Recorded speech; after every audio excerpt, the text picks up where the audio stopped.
Hello बच्चों, कैसे हो आप सब। आज की इस वीडियो के अंदर हम एक्सरसाइज 1.2 करने वाले हैं।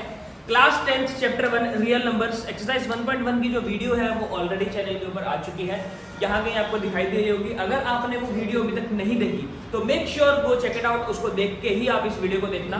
देखो बेटा, हमने सीखा था फर्स्ट चैप्टर जो है वो 6 मार्क्स का है और 6 मार्क्स में से 3 मार्क्स 100% 3 मार्क्स जो है वो आपको ये एक्सरसाइज देने वाली है। इस एक्सरसाइज में हम प्रूव करना सीखेंगे √3, √5, √7 किसी भी नंबर को इरेशनल कैसे प्रूव करना है, बेसिकली हम ये सीखेंगे। और इरेशनल प्रूव करने के लिए एक क्वेश्चन 100% एग्जाम में आएगा ही आएगा, ठीक है। या तो 3 मार्क्स में आएगा या 2 मार्क्स में आएगा, ठीक है, डिपेंडिंग अपॉन द क्वेश्चन। अब बेटा जो क्वेश्चन है वो कैसा होगा, फॉर एग्जाम्पल मैं इस बार लेके चलता हूँ √5 इज इरेशनल। मैं मान के चल रहा हूँ, उसको मुझे प्रूव करना है to prove that √5 is irrational number। हमें प्रूव करना है कि √5 एक irrational नंबर है। अच्छा, irrational नंबर होता क्या है? irrational नंबर वो नंबर होता है जिसको हम जो हमारा non terminating non repeating decimal expansion होता है, बेसिकली रूट वैल्यूज। तो हमें इसको प्रूव करना है, लेकिन इसका डेसिमल एक्सपेंशन किए बिना इसको प्रूव करना है। तो जो हम दूसरा मेथड यूज करेंगे उसका नाम है मेथड ऑफ कॉन्ट्रडिक्शन। क्या है? Method of contradiction. Last year हमने इसकी डेसिमल एक्सपेंशन निकाली थी, उसमें डेसिमल एक्सपेंशन हमने निकाल के देखी थी कि नॉन टर्मिनेटिंग नॉन रिपीटिंग है, तो इसीलिए इसको इरेशनल बोला था। लेकिन इस साल हम इसको दूसरे मेथड से करेंगे, कॉन्ट्रडिक्शन मेथड से। अब कॉन्ट्रडिक्शन मेथड के अंदर क्या होता है बेटा, हमें जो प्रूव करना होता है उसका उल्टा एग्जैक्ट ऑपोजिट हम अज्यूम करते हैं। जैसे कि मुझे इसको इरेशनल प्रूव करना है तो मैं क्या अज्यूम करूंगा कि √5 जो है एक रैशनल नंबर है। मैं ये अज्यूम करके चलूंगा कि √5 जो है एक रैशनल नंबर है। तो यहां पर मैं लिख के चल रहा हूं let us assume √5 is a rational number. Let us assume that √5 is a rational number. हम मान के चल रहे हैं कि √5 एक रैशनल नंबर है। अब क्योंकि √5 एक रैशनल नंबर है ना, तो रैशनल नंबर्स कैसे नंबर्स होते हैं जिनको हम फ्रैक्शंस की फॉर्म में लिख सकते हैं, लिख सकते हैं। लेकिन फ्रैक्शंस की फॉर्म में लिखते टाइम एक कंडीशन है, 2 कंडीशंस है इन एक्चुअल। पहली कंडीशन क्या है कि हमारा जो डिनोमिनेटर है that should not be equal to 0। हमारा डिनोमिनेटर जो है वो 0 के इक्वल नहीं होना चाहिए, बिकॉज अगर डिनोमिनेटर 0 के इक्वल हुआ तो जो आंसर है दैट विल बिकम इन्फिनिटी। वो इन्फिनिटी बन जाएगा, है ना, इन्फिनिटी बन जाएगा। और सेकेंडली हमें A और B जो है, A and B are coprime. A और B जो हमारे दोनों नंबर हैं वो दोनों कोप्राइम नंबर हैं। अब कोप्राइम नंबर क्या होता है? कोप्राइम नंबर्स एक्चुअली वो नंबर्स होते हैं जिनका HCF जो होता है हाईएस्ट कॉमन फैक्टर वो 1 है। मतलब ये नंबर्स जो है ये इनके बीच में कोई भी चीज कॉमन ही नहीं है। फॉर एग्जांपल 3 और 4 यानी कि 7 और 9 जो किसी के टेबल पे किसी सेम टेबल पे आते ही नहीं। कोप्राइम होने के लिए बेटा जो नंबर्स हैं उनका कंपोजिट होना या प्राइम होना इससे कुछ लेना देना नहीं है। दोनों नंबर प्राइम भी हो सकते हैं, दोनों नंबर कंपोजिट भी हो सकते हैं, एक कंपोजिट और एक प्राइम भी हो सकता है। लेकिन जो भी 2 नंबर हम लेंगे उन दोनों नंबर्स में कोई भी कॉमन फैक्टर ना हो एक्सेप्ट 1 तो सभी का कॉमन फैक्टर होता है। तो ऐसे नंबर्स बेटा जिनमें कुछ भी कॉमन फैक्टर नहीं है 1 के अलावा, जिसका हाईएस्ट कॉमन फैक्टर ही 1 है, उसको हम बोलते हैं कोप्राइम नंबर। अब हमने मान लिया कि बेटा ये A और B कोप्राइम नंबर है। और कोप्राइम नंबर क्यों माना? ये इसलिए सोचा हमने कि फ्रैक्शन जो है हमारी वो लोएस्ट फॉर्म में आएगी, ठीक है, लोएस्ट फॉर्म में आ रही है हमारी फ्रैक्शन, ठीक है। अब ये मान के चल रहे हैं, यहां पर हमने क्या कर दिया, स्क्वायरिंग बोथ साइड। यहां पे हमने कर दिया स्क्वायरिंग बोथ साइड। हमने इसको दोनों तरफ स्क्वायर करा, दोनों तरफ स्क्वायर करेंगे तो क्या हो जाएगा 5 स्क्वायर रूट ऑफ 5 इज, देखो square root of 5 is 5 is equal to a square upon b square. इसको शिफ्टिंग करें, इसको यहां ले आते हैं, इसको यहां ले आते हैं, तो b square is equal to a square by 5। अब यहां से हमें देख के ये पता चल रहा है कि a स्क्वायर को 5 से डिवाइड कर रहे हैं, a स्क्वायर को 5 से डिवाइड कर रहे हैं तो b स्क्वायर आ रहा है ना। मतलब a जो है वो 5 a स्क्वायर जो है 5 से डिवाइड हो रहा है, मतलब 5 जो है वो a का फैक्टर होगा। अगर कोई नंबर किसी नंबर को डिवाइड कर रहा है, अगर मैं मान लो 36 को डिवाइड कर रहा हूं तो मैं 36 का फैक्टर होऊंगा, है ना। 9 अगर 36 को डिवाइड कर रहा है इट मींस 9 36 का फैक्टर है। ये बात क्लियर हुई? अब 9 अगर 36 का फैक्टर है बेटा तो हम यहां पे लिख सकते हैं कि 5 is a factor of a square. अब कोई नंबर अगर किसी नंबर के स्क्वायर का फैक्टर है ना, तो वो उसका भी फैक्टर होगा, उसके रूट का भी फैक्टर होगा। Also 5 is a factor of a as well। अब 5 अगर a स्क्वायर का फैक्टर है और 5 a का फैक्टर है, 5 अगर a स्क्वायर और a दोनों का फैक्टर है, तो मैं एक ऐसा नंबर मान सकता हूं जिससे मल्टीप्लाई करेंगे 5 को जिस नंबर से मल्टीप्लाई करेंगे a मिल जाए। फॉर एग्जाम्पल अगर मैं 36 की बात कर रहा हूँ, 36 की बात कर रहा हूँ, है ना, 36 जो है 6 से डिवाइड होता है, 36 जो है वो 6 से डिवाइड होता है ना। तो 36 अगर 6 चलो बड़ा नंबर हो गया, से 36 जो है वो 3 से डिवाइड हो रहा है, ठीक है, 36 जो है 3 से डिवाइड हो रहा है। तो जो 36 का स्क्वायर रूट है 6, वो भी 3 से डिवाइड होगा, वो भी 3 से डिवाइड होगा। अब 3 से जब उसको डिवाइड कर रहे हैं, है ना, तो 2 आ रहा है। तो मतलब अगर 3 को मैं उस नंबर 2 से मल्टीप्लाई करूंगा तो मुझे वापस से 6 मिल जाएगा। तो वही चीज हम यहाँ पे करने की कोशिश कर रहे हैं कि 5 जो है उसको एक c नंबर से मल्टीप्लाई करके a ऑब्टेन किया जा सकता है। मतलब a जो है वो 5 का फैक्टर है, a जो है वो 5 का फैक्टर है ना, तो मतलब वो उसके टेबल में आएगा, है ना, उसका मल्टीपल होगा, 5 का मल्टीपल होगा ये। मतलब 5 को किसी नंबर से मल्टीप्लाई करके a अचीव किया जा सकता है। तो लेट वो नंबर जो है c है, वो नंबर जो है वो c है, ठीक है, वो नंबर क्या है, c है। तो 5c को a के बराबर कर दिया। अब इस इक्वेशन को put a is equal to 5c in equation 1, इसको 1 मान लेते हैं, इसको 2 मान लेते हैं, है ना। इस वाली इक्वेशन में उठा के डाल दिया, put a is equal to 5c in equation 1। Equation 1 के अंदर इसको डाल दिया तो क्या बनेगा, b square is equal to a square by 5 था, a की जगह वैल्यू क्या था 5c, a की जगह वैल्यू क्या था 5c, तो 5c का square upon 5, this will be 25c square upon 5। इसको कट करो, क्या आ गया, 5 आ गया। तो यहां से b square is equal to 5 times c square, इसको इधर शिफ्ट कर सकते हैं। तो c स्क्वायर की वैल्यू क्या आ जाएगी, b स्क्वायर बाय 5। अब इक्वेशन उल्टी हो गई। अब मतलब b स्क्वायर अगर 5 से डिवाइड हो रहा है तो मतलब 5 b स्क्वायर का फैक्टर है ना। इसका मतलब क्या हुआ, 5 is a factor of b square. अब अगर 5 b स्क्वायर का फैक्टर है, सिमिलरली इसी तरह तो 5 b का भी फैक्टर होगा, 5 is a factor of b, 5 is a factor of b। लेकिन हमने क्या माना था, हमने माना था कि बेटा a और b को प्राइम है, और यहाँ पर a का भी फैक्टर 5 आ रहा है और b का भी फैक्टर 5 आ रहा है ना। तो यहाँ पर हम क्या मानेंगे, a and b has common factor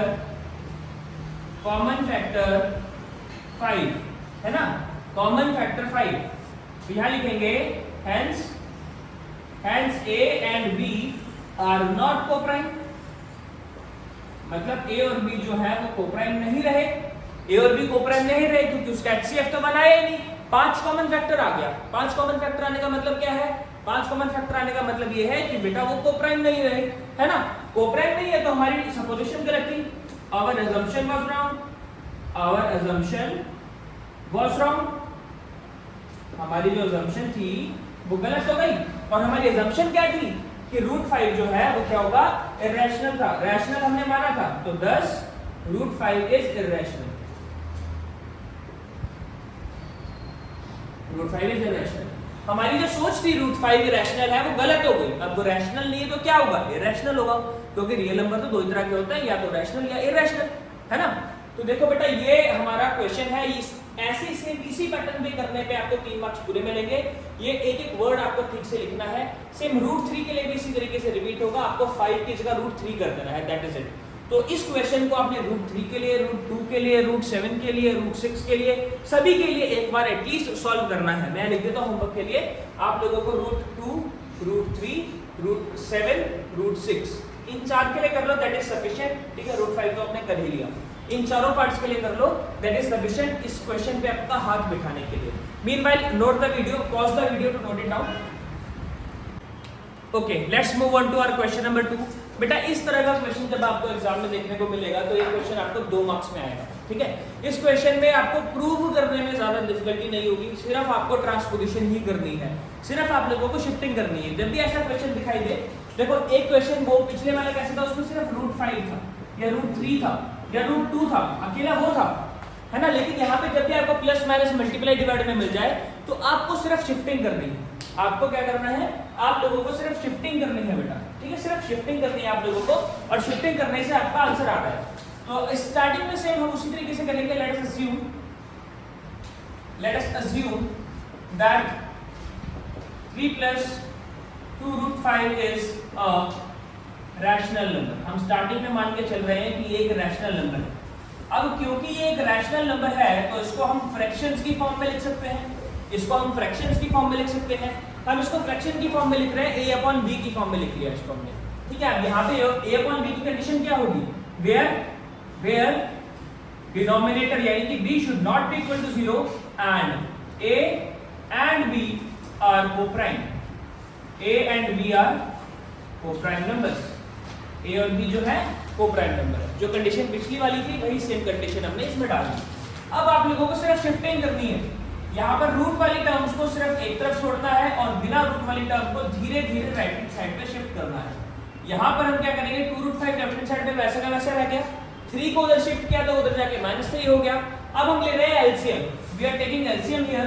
यहाँ पे जब हम एलसीएम ले लेंगे तो एलसीएम आएगा b एंड ऊपर बचेगा a - 3b, ऊपर आएगा a - 3b। अब ये 2 इधर मल्टीप्लाई का था उधर जाके डिवाइड हो जाएगा, तो √5 is equal to a - 3b/2b। अब जब हम राइट हैंड साइड को ध्यान से देख रहे हैं तो ये क्या है, इंटीजर वैल्यू है, a भी इंटीजर है, b भी इंटीजर है, तो a - 3b भी इंटीजर होगा और 2b भी इंटीजर होगा। तो integer upon integer is always rational, है ना। तो यहां से हम जब ध्यान से देख रहे हैं तो a - 3b यहां लिखेंगे here, a - 3b/2b is rational number, but √5 is irrational, है ना, √5 is irrational, है ना। तो therefore यहाँ पे ऊपर लिख रहा हूँ, therefore our assumption was wrong, hence 3 + 2√5 is irrational number। ठीक है बेटा, ये समझ में आ गया। Note the video, pause the video to note it down. Okay, let's move on to our question number 3, last question है इस एक्सरसाइज का।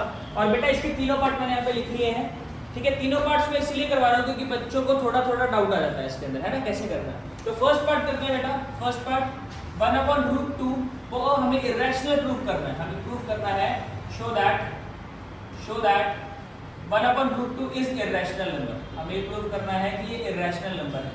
तो बेटा याद रखो, जब भी कभी आपको डिनोमिनेटर में रूट मिले सबसे पहले आपने उसको रैशनलाइज करना है, सबसे पहले आपने उसको क्या करना है, रैशनलाइज करना है। तो इसको √2 से मल्टीप्लाई एंड √2 से डिवाइड करते हैं, it will come out to be 2/√2/2। ये क्या बन के आएगा, √2/2 बन के आ जाएगा, है ना बेटा, √2/2 बन के आ जाएगा। अब बेटा यहाँ पर हमें इसको इरेशनल प्रूव करना है ना। तो let us assume √2/2 is rational. हम मान के चल रहे हैं कि ये एक रैशनल नंबर है। अब क्योंकि ये रैशनल नंबर है तो इसको हम फ्रैक्शन की फॉर्म में लिख सकते हैं। तो √2/2 can be written in the form of a/b where b is not equal to 0 and a and b are coprime. ठीक है, जो अभी तक लिखते आए हैं सेम वही चीज हम लिख रहे हैं यहाँ पर। इसको शिफ्ट करना स्टार्ट करो। √2 is equal to 2a/b, √2 is equal to 2a/b। यहाँ पे हमारी जो RHS है, RHS इज रैशनल। देखो 2a/b इज रैशनल, ठीक है, rational, but √2 is irrational, √2 is irrational, है ना, √2 इज इरेशनल। हमारा 2a/b रैशनल है लेकिन √2 जो है वो इरेशनल है। ये बात समझ में आई। अब √2 क्योंकि हमारा इरेशनल नंबर है तो यहाँ पर हमारी जो assumption थी वो गलत हो गई। Our assumption was wrong. Therefore, 1/√2 is irrational number. 1/√2 is irrational number. 1/√2 क्या है, irrational number हो जाएगा। ये बात समझ में आ गई, इतना क्लियर है। इतना क्लियर है? 1/√2 इरेशनल नंबर है। सेकंड पार्ट के अंदर हमें क्या करना है? सेकंड पार्ट के अंदर हमें क्या करना है? प्लीज गेट आउट से वीडियो भी चल रही है। सेकंड पार्ट के अंदर हमें क्या करना है? हमें करना है 7√5 को इरेशनल प्रूव करना है। 7√5 को इरेशनल करना है। 7√5 को हमें क्या करना है? इरेशनल प्रूव करना है। तो ये बहुत इजी है। let us assume that 7√5 is rational। हम मान के चलते हैं कि ये जो नंबर है that is rational नंबर। हम ये मान के चल रहे हैं कि जो हमारा नंबर है 7√5 वो एक रैशनल नंबर है। अब इसको अगर रैशनल प्रूव करना है, तो ये a/b की फॉर्म में लिखा जाना चाहिए, जहां पर हमारा b जो है वो 0 के इक्वल नहीं होना चाहिए और a, b should be a, b are